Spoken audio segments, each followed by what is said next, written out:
322 just went to Wave 1 EPTU, and along with it, some huge changes to salvage gameplay, FPS weapons, armor, and medical. Arena Commander got multi-crew support and some new maps, and Stanton now has a new derelict outpost.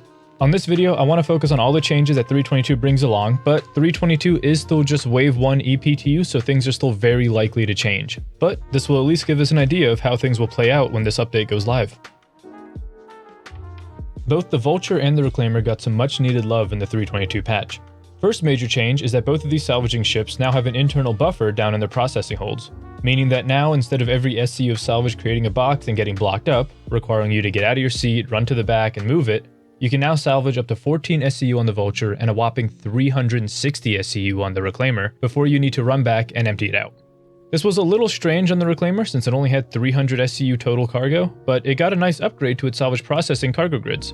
Earlier, the grid was only 1 SCU tall, but now it can go 2 high, allowing the ability to snap these new 2, 8, and 16 SCU crates that the printer can now create, which makes turning the 360 SCU buffer into a much easier and more efficient process than having just the single SCU crates like we had previously.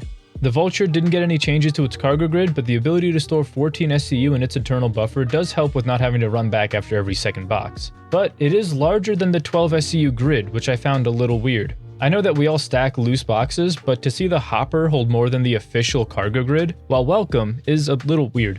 The Vulture's processor can also still only print out 1 SCU boxes, but honestly it's not a huge deal with how little number it can hold internally. This change is huge for me, since recently I've been living off my Reclaimer pretty much since 318 as a solo operator.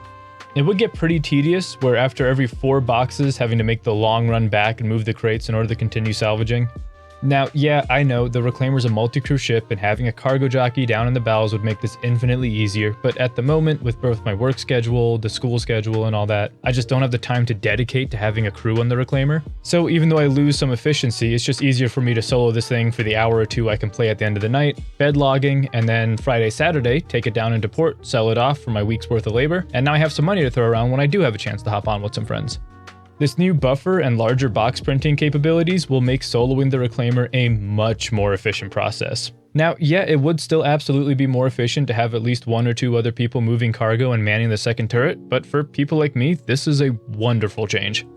I'm still a little conflicted since the Reclaimer is touted as a multi-crew ship, and making it easier to solo just feels a little backwards, but I mean, I can't complain too much since it makes my life a little easier, and I'm not one to look a gift horse in the mouth.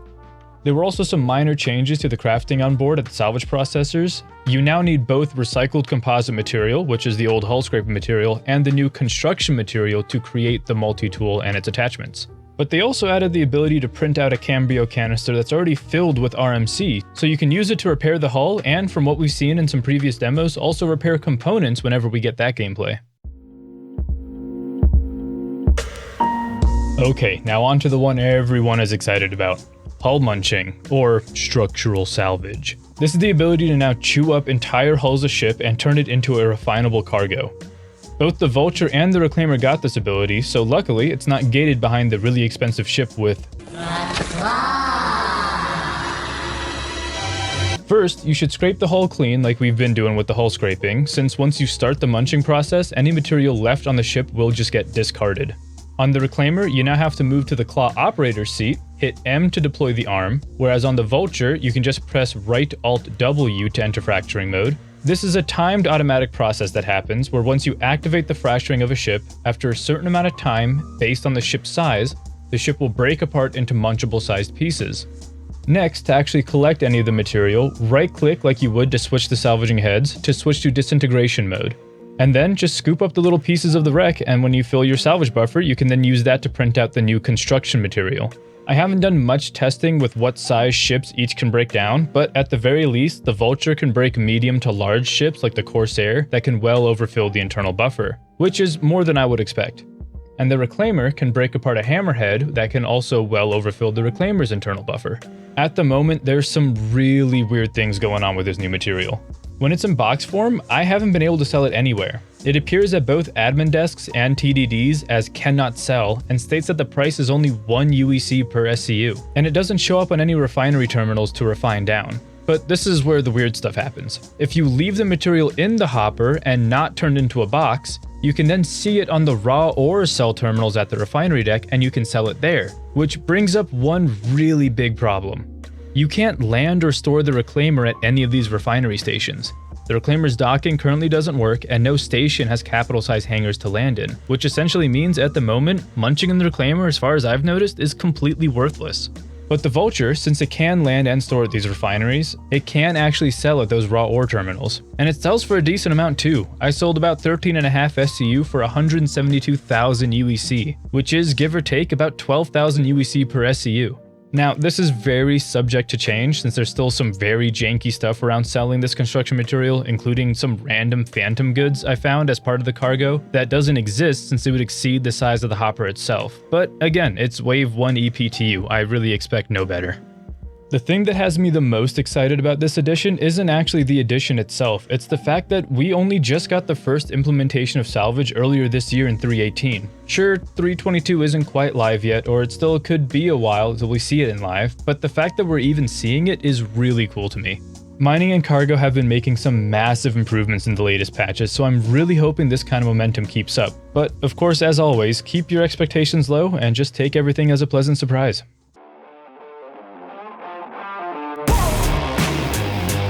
3.22 also brought along some really interesting changes to FPS combat. I'll be a bit brief here since I'm not really an FPS expert, but I'll run over some talking points and some light thoughts on the changes. They changed the way recoil works with what they're calling procedural weapon aim recoil, which is meant to diversify the feel of the different weapons and weapon types. They showed this off during SitCon and I'll have some demos of before and afters, but I will need some more time to test it and play around with it a little bit before airing my verdict. They made some more weapon-specific changes too. The Arclight now has a burst mode along with its original single-fire mode. The LH86 is now fully automatic. They also increased the fire rates on the Demco, the S71, and the P4AR, while the Lumen 5 SMG had its burst delay time decreased. I kinda liked the old fire rate on the old Demco. It was a bit slower while feeling like it was much heavier hitting. The S71 is a bit weird since it was a semi-auto DMR rifle and I never felt like I could ever out-click the gun, but I mean, cool. And I really don't use the P4 or Lumen all that much, so I don't really have any opinions about those. They also made a change where sniper rifles can no longer one-shot headshot players wearing heavy armor, but they still can if they're wearing medium or of course light armor. Force reactions also got a change, stating knockdowns should only occur in situations where they quote-unquote feel like they should occur, whatever that means. Would be nice if I don't get knocked on my ass whenever I get shot from across the room by some pistol-wielding balaclava-wearing thug, but I'll take what I can get. Along with the weapon balances, they also made some changes to damage, player health, and medical to increase time to kill.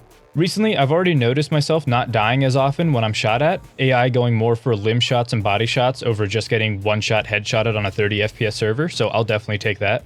They also removed all the increased stamina cost to taking limb damage, and removed movement speed penalties on damaged limbs. They also made med pens fully heal players versus the percentage of heal that they used to do.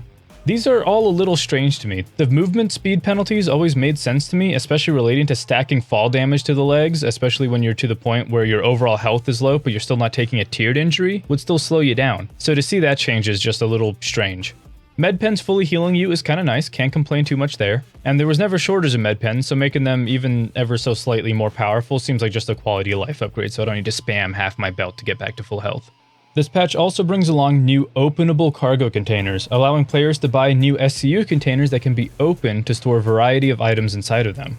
These aren't, as of right now, ready to be tested in the current build of the PTU, but so far for me, they seem to be working great. I can drag them out of my local inventory and they just pop into existence right next to my character.